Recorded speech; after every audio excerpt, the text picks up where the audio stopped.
Okay. All right. So Jasper's with us. I know Melina is watching later. Grant's watching later. Everybody's got a full schedule. So we're just going to power through this. And anyway, hope everybody's doing good. And we're going to start with grammar, page 79. So let's just go there. Page 79. Oops. Whoa. That is not what I wanted to share. Okay.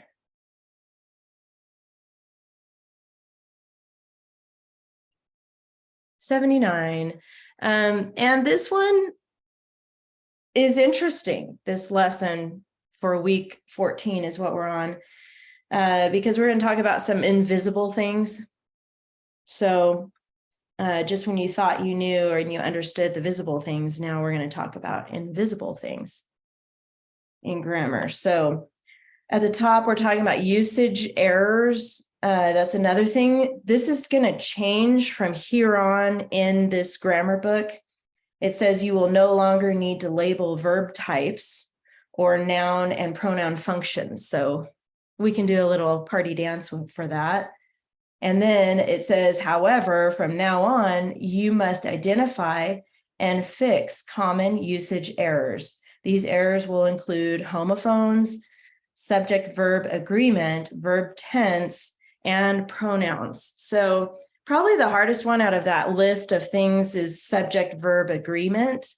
That one can be a little bit tricky. I mean, kind of a rule of thumb is how it sounds when you read it.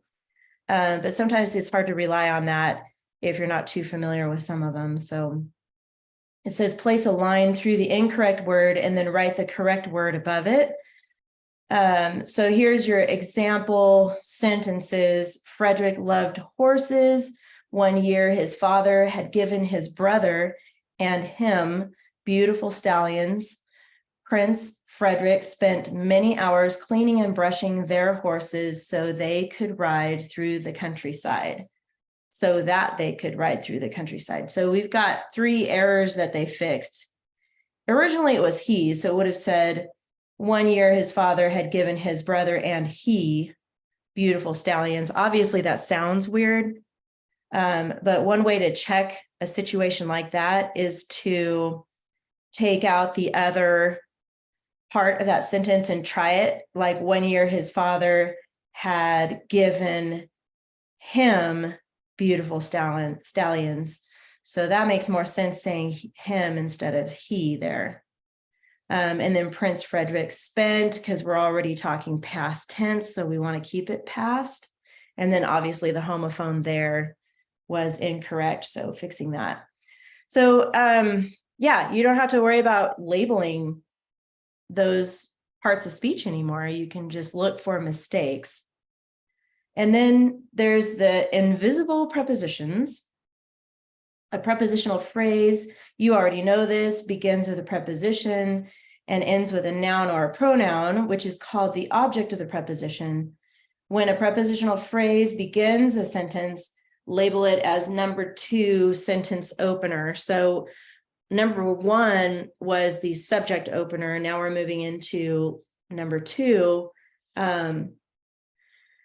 This is the prepositional phrase opener, but it could be invisible. That's where it gets a little tricky. So this one is not an opener, but here's the example of the prepositional phrase. So Marabella hosted a dinner on Monday.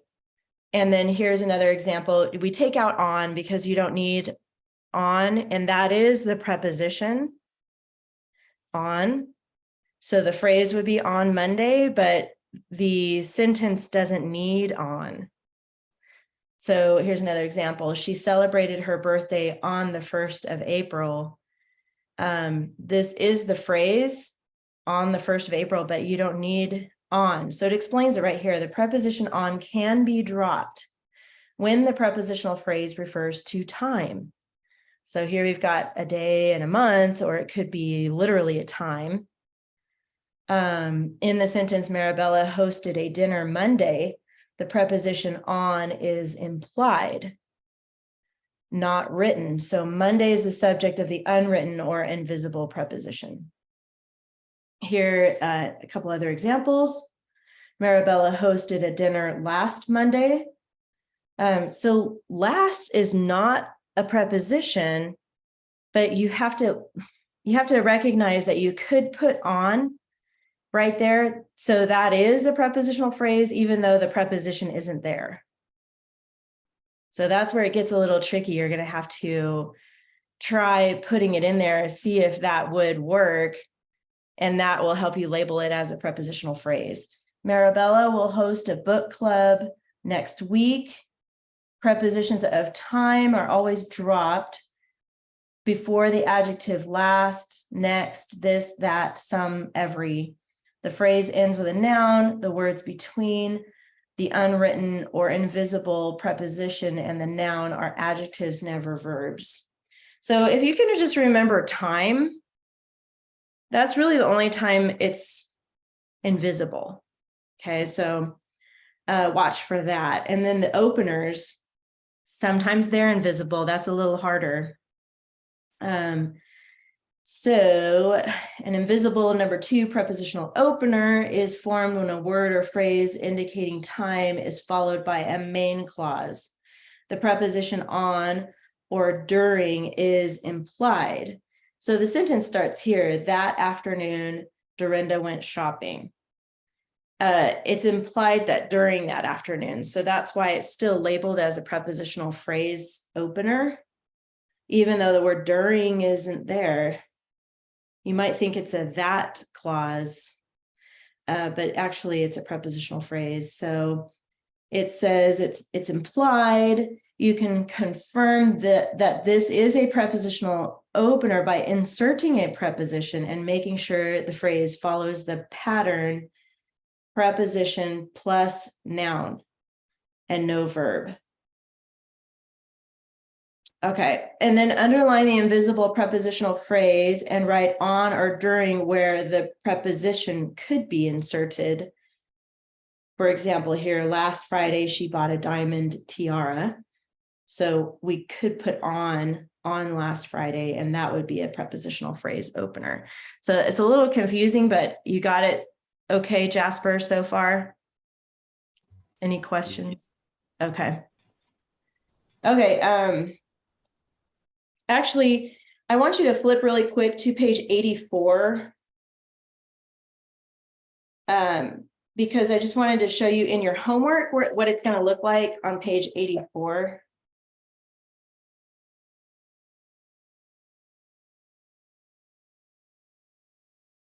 I'll lighten that up a little bit. Okay. Page 84, you're going to see in the second sentence right here, there's a lot of mistakes in here, so it's a little tricky to follow it, but this is the beginning of a new sentence right here, that evening. So, unfortunately for him, he had met Dorinda before he had met Marabella. That should be a period, which you can fix later. That evening, so that's the part I wanted to point out to you, because this, you could actually put, I'm going to put a little caret right here, and you can write this down, during. Because you can squeeze in during that evening, that makes it a prepositional phrase. So you would actually label this in number 2, and then you put the word prepositional. So I'm just going to give you that one because it'll take you a little bit to get used to the pattern, but that's what it's going to look like. So that evening, he assessed the situation and conjectured how to charm Dorinda, the younger princess. So because you can insert during right there, that is a prepositional opener, plus it's a phrase, so you can go ahead and underline that as well, calling it a phrase. Okay, I'm just going to show you that little piece on that page. So now go back to 80, the second half of our lesson today.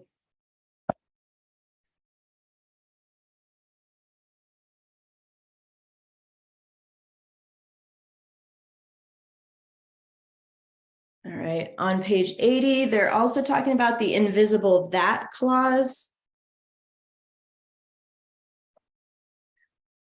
The invisible that clause occurs when the word that is implied but not stated directly. So the word that is invisible. Here's a couple of examples. Frederick knew a royal kiss could restore him. The sentence has two subject verb pairs and appears to have two main clauses. So you can, the main clauses have its own subject verb pair.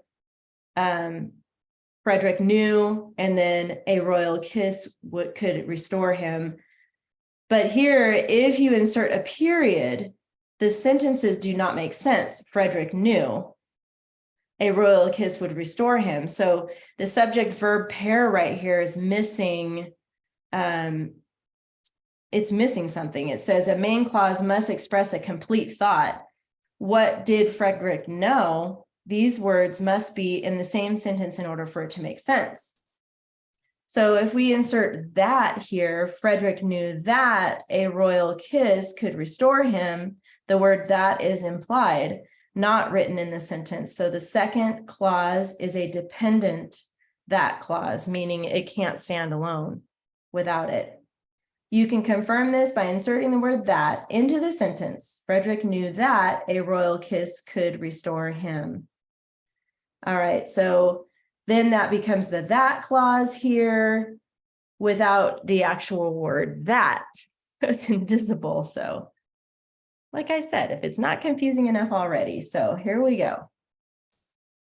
Place parentheses around the invisible that clause and write that where the word that could be inserted. Write V above each verb and S above each subject. So here it is with the example of writing it in. You realize that you must befriend a princess. All right, and for that one, let me see here. Go to page 82 and I'll show you an example where you would use that in your homework. 82.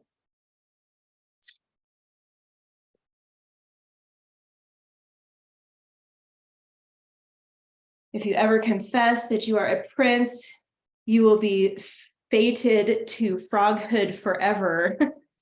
The frog had kept his secret for 6 long years, hoping he would eventually return to normal. So right here, hoping he would eventually return to normal. So you could insert right here that, and I'm going to put it in parentheses, that he would eventually return to normal. So, and then above that, we're going to label it that. Seems redundant. It is, to be honest, but that's what the book wants you to do. Because you can insert that there, it becomes a that phrase. So we would actually put the whole phrase in parentheses as we label it.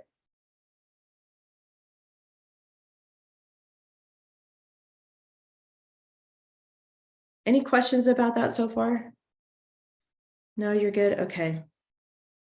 I mean, the other that is right here. You can label that one while we're at it. That you are a prince. That one, you know, it's funny now that we're talking about the word that, now I hear myself saying it all the time and it's annoying. But that is an actual that clause. So that's how we would label that. So my head is spinning. All right, that is it for that page. How about that? Bet you never thought that we'd be saying that so many times in one day. Okay, back to 80. One more section here. Thankfully, this one is easy and it makes sense. So at least we're ending on a good note here. Number, words, numerals. use words for numbers expressed in 1 or 2 words, and ordinal numbers. So ordinal is just first, second, third. But if your number only has 2 words, you would actually write out the word for the number. But you're going to use numerals here for numbers that are use 3 or more words, like in the hundreds or thousands, or, you know, when there's several words to the number. For numbers mixed with symbols and for dates. So here you've got $, %, and then if you have a date, you just write out the number for the date. Those are pretty easy. And that's it for grammar for today. You guys are going to be working on the next 4 pages, which I will post the answer key for those as well. So if you're good, Jasper, I'm going to keep going. Okay.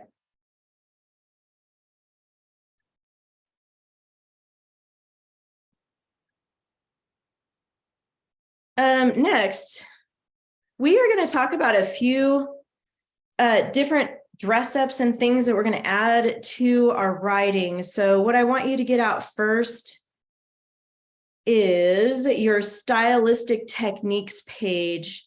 I'm hoping it's at the front of your binder. It's one that we don't get out very often. It's yellow, should be at the very front unless you moved it to the tab. I can't remember if we decided to do that or not, so could be back there.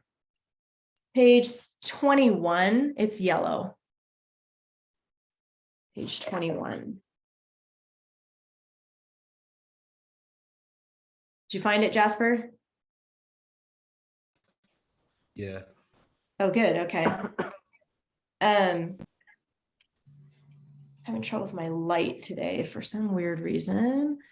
So just go, Jasper, go ahead and tell me what you have so far under your dress ups. What do you have for number 1? I have ly adverbs, who, which clause, strong verb, because clause, and quality adjective. Ly adverb, who, which, strong verb. Then what was next? The because clause. Okay. And then quality adjective. And then there's another one on the checklist, which is the www.asia clause. On number 6? Or you mean on your checklist? Is that what you said? Checklist. Yeah. So that's the one we're going to talk about today, actually. Go ahead and put that in here for number 6, www.asia. That's good that you looked ahead to the checklist, because that is on our checklist for last week and this week. So the first thing we're going to talk about, though, is the strong verbs. Now, we know the strong verb is a verb that gives a little more image to what's happening. And I just want to double check, get out your banned words list, that blue page 33. Let's just check it real quick, because I want to see what words you have on there so far. Make sure you have all of them from the checklist. Like the ones that are banned? The ones that are banned, yeah. For the verbs, it's a blue page. So go ahead. It's said, go, went, see, saw, think, thought, come, came, and want, and wanted. Okay, good. You've got them all. So that I just wanted to double check that. Those are your banned words.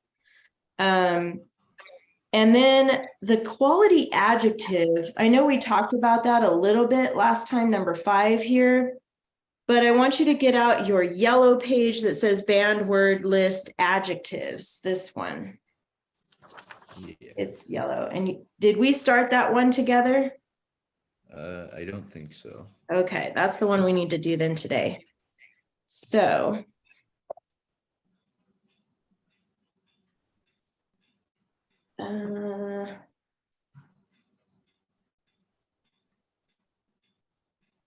get out a new piece of plastic here. So these are going to now be banned on your checklist as well. So we're going to start adding to this. So just when you thought you got a handle on your dress ups and your band words, just kidding, you don't, because now there's more to watch for. So these are now quality adjectives, similar to quality verbs, but of course we're talking about an adjective. So a lot of times in our writing, and not so much you, Jasper, or even Melina and Grant, you guys are pretty good about avoiding these simple ones, but such as good. Go ahead and write the word good here. Simple word, we tend to overuse it. It tastes good. It was a good day, and the kids were behaving good, and good. And so we want to branch away from good. So let's brainstorm for a minute some other words we could use in place of good. You have any ideas so far, Jasper, or I could help you get started? Fantastic. Fantastic. Yep. Good one. Amazing. Yep.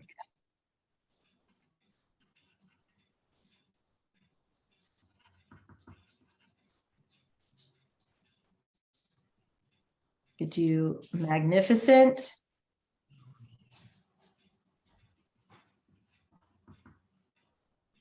Incredible. What was that, Jasper? Glorious. Good. Yep.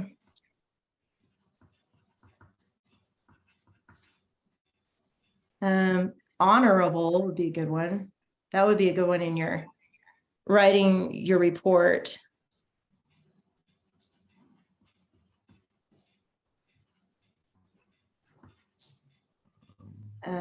Helpful.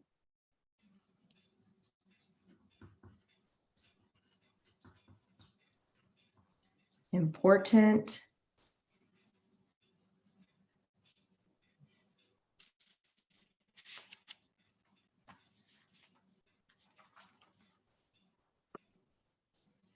Could be like Father Damien, remember from our article that we wrote or read, did many good works. So he did many good works. We could use honorable, incredible works. That's an example of where you would use one of these other words in place of good. Benevolent, that would be a good one.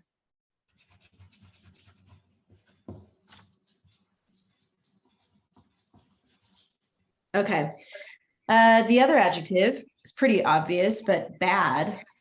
Go ahead and write bad in the next one. So that will now be banned. So we can no longer use good or bad. An example of bad would be conditions on the Molokai colony. The conditions on the colony were bad. What's another way we could say that? Deplorable. Oh, good. I like that. Is that ABLE or IBLE, deplorable? ABLE. Okay, good. I'm sure Grant's laughing about now watching this recording, but he would go, no, it's IBLE. Anyway. Agonizing? Mm-hmm. Yes.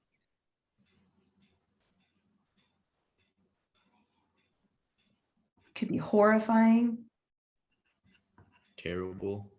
Terrible.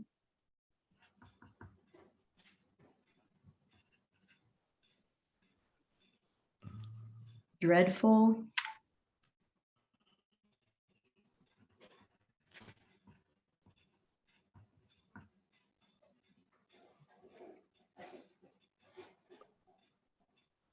Unforgiving. That's a good one.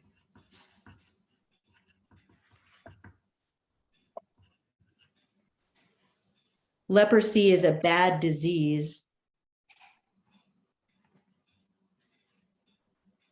Ruthless, that would work. Ruthless.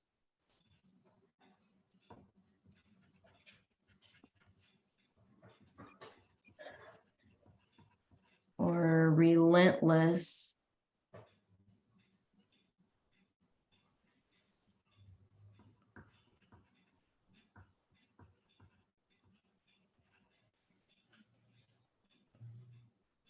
I think we got a good list there, you know, and I always tell you, if you are still searching for the one you really want, you can always go to Google or a thesaurus or, you know, your phone, whatever you need to do to find what you're looking for. So from now on, no more good and bad. And these are considered quality adjectives as well. So this would be also a dress-up word that you could underline from your checklist. So, and then let's put this aside for a second here. Back to this.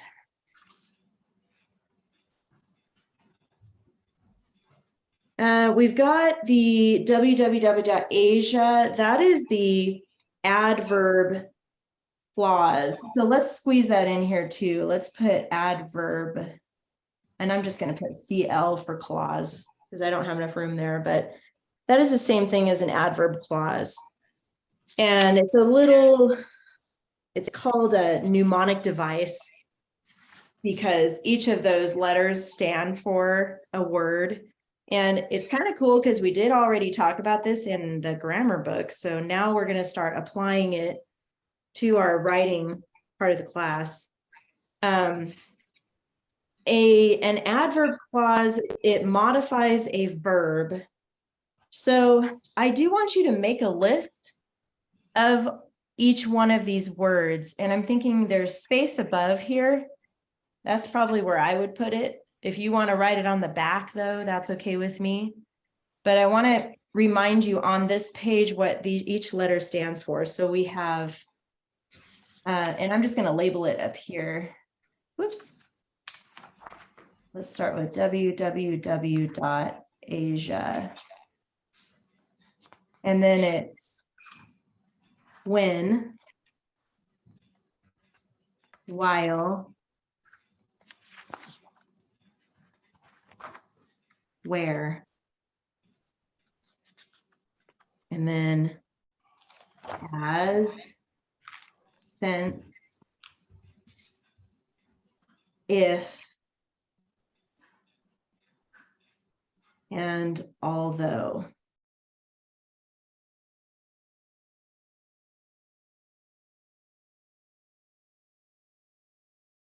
When, while, where, as, since, if, although. That's what www.asia stands for. And if you remember back when we did come across it with our grammar book, they also added .b because you can use because as an adverb clause as well. And we're just going to leave it like this for now because in this part of the class or the book binder part, these are the words that they're focusing on. But if you do come across a sentence and you want to use because, it's different than a because clause. That's where it's kind of tricky to really tell the difference between a because clause and an adverb clause. So we're going to stick with when, while, where, as, since, if, although. So an example would be, I came to class when it was raining. So it basically tells something else that is happening with the verb came. So I came to class while it was raining. That's one example. Or when it was raining. I studied while my dog ate my homework. So I studied, the verb studied, and then it adds more to that while my dog ate my homework. Here's another example. I usually study where, how would you finish that sentence, Jasper? I usually study where.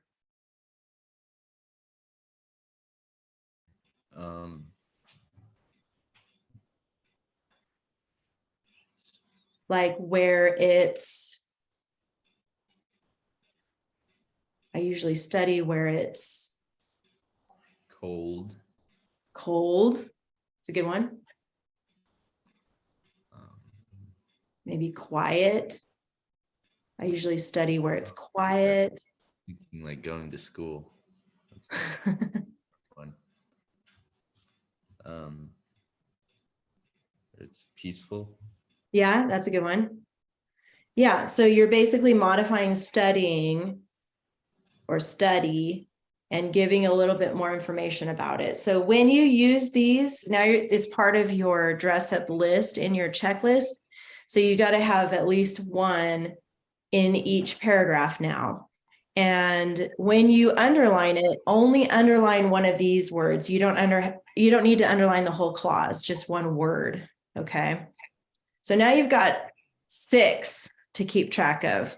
So each paragraph should have 6 words underlined. Does that make sense, Jasper? Okay. That's where we're at with that. I did the Asia clause on the first paragraph of the Father Damien thing. Good. Okay, awesome. Yeah, I'm going to have you read that to me in a little bit, but that's good. I'm glad you caught that on the checklist there.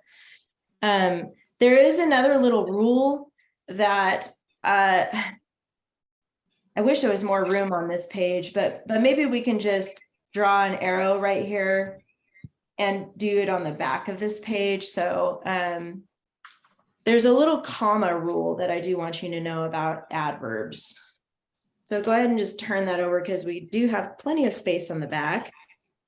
We're just going to do it at the top in case we want to put other notes back here, but go ahead and write at the top left, just adverb clause, and then put comma rules.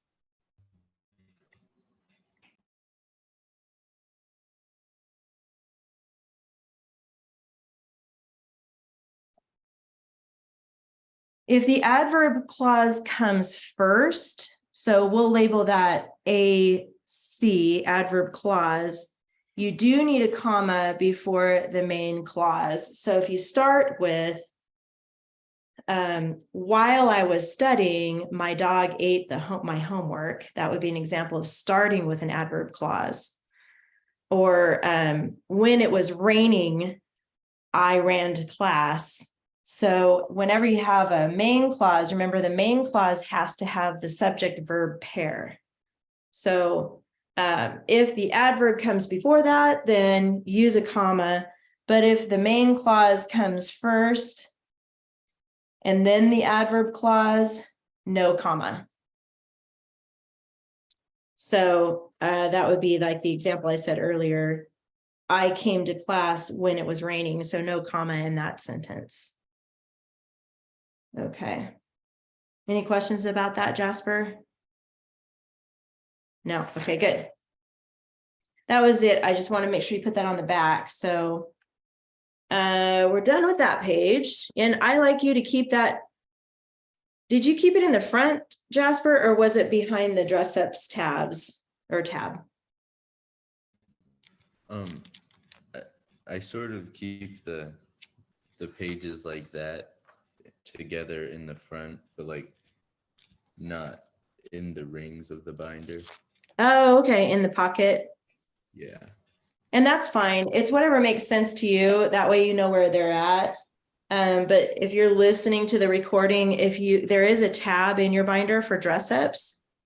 If you want to store it back there, you can, or the very front. Whatever makes sense to you guys. All right. We're going to move on to now our story, or really it's an article, Father Damien and the Lepers. So go ahead and get out your keyword outline for that we worked on last week. I think we did just Roman numeral 1 on that, and we didn't go past that. So we're going to talk a little bit more about that. Also, I know we talked about some possible topics last week, and I don't remember where we put those topics. It might be on a note page, but do you have that anywhere, Jasper? It's funny because I was in Oklahoma, and between Oklahoma and California, a lot of that stuff, I don't know how that happens, but got lost. So I'm back home now. So that's the good news. But remember when we made a list like youth and childhood and his work on Malachi? Remember when we made that list? I'm not sure. Okay, so that's okay, because maybe we didn't. It might just be that I thought we did. So in light of that, let's just get out a clean piece of paper and we'll do just some class notes here, okay? When we started the keyword outline, we did all of them on, or like we set up all of them on one page, and then you had us do the intro sentence for each one. Oh, good. That might be what it is, because the second one says Father Damien work in Molokai. Okay. Good. Okay, so we don't really need to go over the possible topics because it looks like we talked about it last week. Okay, perfect. So yeah, then that's good. We'll just look for facts about those topics to add to your outline. So the second one, Roman numeral 2 says Father Damien work in Malachi or Malachi. Is that what you have on yours? I think we did like FRD. Is that what we did? And then his work. And then Malachi. Is that what you have, Jasper? For number 2? Okay, good. And then we did 1 to 7, right? Yeah, 1 to 7, and then the clincher. And then the clincher. All right. And then we did Roman numeral 3. I see my notes here. Father Damien, end of life. And then content. Yeah, I was confused about that when I saw that you wrote it for the first time. I was like, content? I almost said content just now too. Content. Yeah, there's probably a better word than that we could use. But that was just kind of like profound to me. The guy got the leprosy, you know, I mean, he suffered. I mean, that I know it's in the Bible. That's really the only other place I've ever learned about leprosy. But man, it's brutal, you know, limbs falling off, and it's just awful. I can't even imagine the pain of it. And then he was the happiest when he was on his deathbed. That just blows my mind. It really does blow my mind. So I felt like that was noteworthy. So content is what I used, but you could pick a better word than that if you wanted to change that. So basically from here, since we're running out of time, you're going to use the original article and look for facts that fit under these topics. So we did decide on these topics already last week. His work and Malachi. Did I spell that right? I don't know if it has an A in it. Malachi? It's going to be Malachi, I think. Yeah, MOLOKAI. Okay. Okay, it is correct. Okay. So his work and what he did for, you know, for these people, taking care of them, feeding them, you know, helping with their daily lives. And so basically in a chronological order, you would go back into the article and search for facts that support his work in Malachi. Okay, and then you would go ahead and do Roman numeral 3 as well. Because now I think you guys have a good groove on finding those key words. And remember, now that we're kind of branching away from literal words that you pull out of the article, you can come up with your own keywords that are not in the article. You don't have to use only the words that you see there, but just the idea. So you're looking for facts that support that. And then, of course, the rule still remains with symbols and numbers and abbreviations. You can use those and not count those. Were you able to go back and fix? I'm really behind on my grading because I was in Oklahoma and the internet was so touch and go there. But did you get to fix your topic and clincher for the stuff we did before? Oh, I think From I the- forgot to do. Okay. That's all right. I think we just need to move on with life. Just don't worry about that. Just be mindful of it this time. As you're working through this paper, this report that you're working on, each paragraph should have a topic clincher connection. Remember the little saying, it's the topic sentence and the clincher sentence must repeat or reflect 2 or 3 key words. That's the little hand jive thing we did with that. And and then when you're done with this, you're also going to give it a new title. Okay. So I'm a little worried because I know your homework load is pretty big right now. And I don't want to overwhelm you. So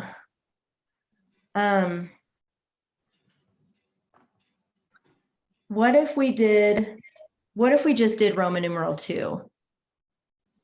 I mean, I want to keep pushing, but I know you and Grant especially, and then I know Melina's working now, so I don't want to overload you guys. So what if you guys just focused on Roman numeral 2 this week? Then you'll finish the outline and write the second paragraph. Let's just do that.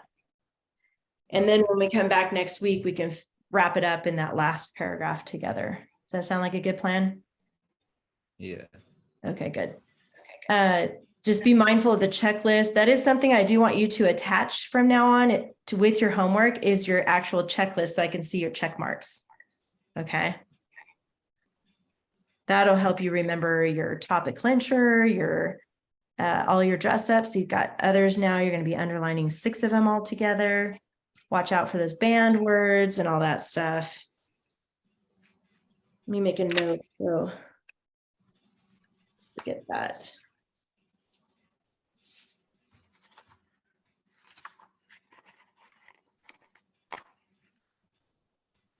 Okay.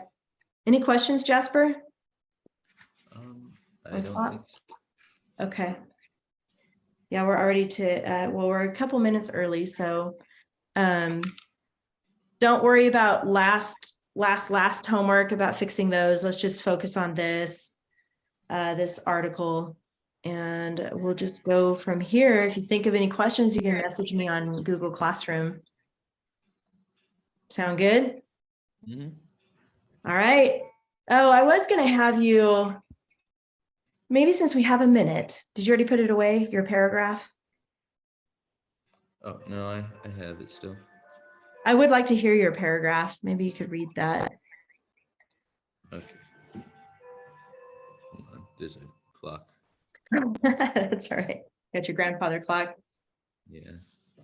That's cool. Father Damien, with the birth name of Joseph de Vester, Yeah. who started as a young farmer, became one of the most influential religious figures. When he was young, his grandmother imagined he would be a priest, and his godfather yearned for him to be a military soldier. His godfather was partially right, while his grandmother was completely right. Joseph became a priest and went to Molokai, Hawaii, and lived with the lepers who were exiled there. He traveled with great dedication and fortitude. Because he became a priest, he gave up the chance of marriage and gave up the normalities of home when he moved to live with the lepers. Becoming a priest, you might think that he had a strict or overprotective childhood, but it was quite the contrary. He grew up pretty carefree and would take part in some fun activities. He enjoyed ice skating, metalworking, and making the horses run while pulling a wagon by throwing pebbles at them. He was sent to an academy to get an education in commerce, but no one could predict that while he was there, he would become a priest, not a merchant. Joseph started as a young farmer, but then became a very religious person, a priest. Very nice. Wow. That is really good, Jasper. I like it. Well Thanks. done. Yeah, you have some really great words in there. See, I'm sure you had lots of choices for your strong verbs. I heard a lot of them in there. That was really good. And then so you did include the Asia, www.asia. What was that sentence? I was trying to listen for it, but I didn't catch it. It was while his grandmother was completely right. Okay. Yeah. That was good. I like how you put that. Good job, Jasper. Man, that was impressive. I really like it a lot. You keep at it. You're doing a great job. You've got a knack for this. So, by the way, for you and Grant especially, this is the last part of this unit 4. And then we're going to move into a lot more creative writing again. So you guys are going to enjoy that. And I can't wait to talk about it because this is more academic report writing, but it's coming. So it'll be fun. All right, Jasper, that's it for today. Have a good day. I'll see you next time. See you too. Bye. Bye.